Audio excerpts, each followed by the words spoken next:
আর এত কথা বলো কেন? বাসায় দিতে বলছি, বাসায় যাও। তুই তো বিদেশ থেকে এসে ধুমধাম করে বিয়ে শাদী করলি, এই বন্ধুর কথা মনে রাখছিস? আচ্ছা যাক, তুই মনে না রাখলেও আমি তোরা মনে রাখছি। এই নে আমার বিয়ের কার্ড। খিরে ইভান, কিরে বন্ধু, তুই ফোন ধরস নাকি? আসলে আমার ফোনটার চার্জ নেই, বন্ধ হয়ে আছে। তুই তো বিদেশ থেকে এসে ধুমধাম করে বিয়ে শাদী করলি, এই বন্ধুর কথা মনে রাখছিস? আচ্ছা যাক, তুই মনে না রাখলেও আমি তোরা মনে রাখছি। এই নে আমার বিয়ের কার্ড। আগামী সপ্তাহ আমার বিয়ে, চলে আসিস। আর কি হয়েছে তোর? কথা বলছিস না কেন? বন্ধু, আমি শেষ হয়ে গিয়েছি রে। আমি একটা জীবিত লাশ হয়ে বেঁচে আছি। কেন, কি হয়েছে তোর? তুই দেখেছিলি না, বিদেশে থাকাকালীন আমি একটা মেয়েকে পাগলের মতন ভালোবাসতাম। হ্যাঁ, বড় আশা নিয়ে এসেছি আমি তাকে বিয়ে করব, কিন্তু ও আমার কাছ থেকে সব কিছু নিয়ে যাওয়ার পরে আমার সাথে সকল যোগাযোগ বন্ধ করে দেয়। ওর জন্য আমার জীবনের যত উপার্জন ছিল আমি সব কিছু ব্যয় করেছি। ফ্যামিলির কাছে মুখ দেখাতে পারছি না, সমাজে মুখ দেখাতে পারছি না।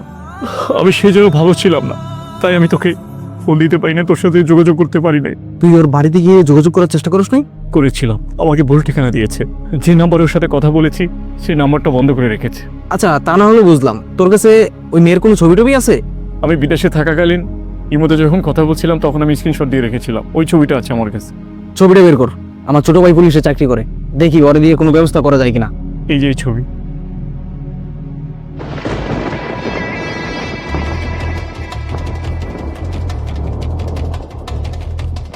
এই মেয়ে? হ্যাঁ, কেন, কি হয়েছে? কি হয়েছে মানে? আগামী সপ্তাহে ওর সাথে আমার বিয়ে। ওর সাথে তো আমার 5 বছর ধরে সম্পর্ক। কি বলছিস তুই? ওর সাথে তোর যোগাযোগ আছে? হ্যাঁ, দাঁড়া, আমি ব্যবস্থা নিচ্ছি। ধর ফোনটা ধর। দাঁড়াও তো। হ্যালো, হ্যালো জান, কই আছো তুমি? এই তো আমি একটু পার্লারে আসছি সাজুগুজু করার জন্য। তোমার জন্য একটা গিফট আছে, তুমি কি আসবে? কি বলো, আমার জন্য গিফট আছে? আচ্ছা ঠিক আছে, আমি আসতেছি। আচ্ছা ঠিক আছে। কে ফোন দিছে তুমি? আরে আমার এক বান্ধবী, ও নাকি মেডিকেলে ভর্তি।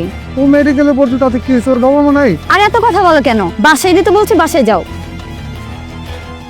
চক্র আজকে ধরা খাইছে। কত প্রবাসী ভাইয়ের জীবনই নষ্ট করছে ওরা। চল আমার সাথে। রাজ, তুমি কি এসেছো? হ্যাঁ আমি আসছি। তুমি না বললা আমার গিফট আছে? আমার গিফট কোথায়? এই তো তোমার গিফট।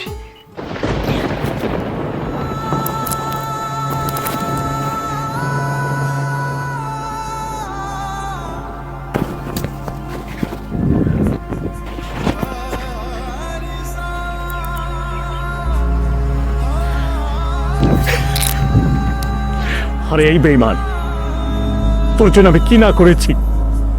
আমার জীবনের যা ছিল আমি সব তোর পিছনে ব্যয় করেছি, তুই কেন আমার সাথে বেঈমানি করলি? আরে তোর এত টাকার প্রয়োজন ছিল তুই আমাকে বলতি, আমি তোকে এমনিতেই টাকা দিয়ে দিতাম। তুই আমার জীবনটা নিয়ে কেন খেলা করছিস? আরে তোরা যদি বুঝতি আমাদের মতন প্রবাসীদের কষ্টগুলো, তাহলে তোরা এমনটা করতে পারতি না। আমাদের বাবা মা মারা গেলে তাদের মুখটা পর্যন্ত দেখতে পারি না, আর তোরা তোরা ভালোবাসার ছলনা করে আমাদের মতো এই প্রবাসী ছেলেদেরকে এইভাবে ঠকাচ্ছিস। আরে স্বয়ং খোদাও তোদেরকে মাফ করবে না। চল বন্ধু। এই ভিডিওটি সকল প্রবাসী ভাইদের জন্য। কোনো সুন্দরী মেয়ের প্রেমে পড়ে সকল কিছু বিলীন করে দিবেন না, কারণ আর একটা চক্র আপনাদের সরলতার সুযোগ নিয়ে আপনাদেরকে নিঃস্ব করে দিবে। ভিডিওটি ভালো লাগলে শেয়ার করে দিবেন। সবাই ভালো থাকবেন, সুস্থ থাকবেন। আসসালামু আলাইকুম।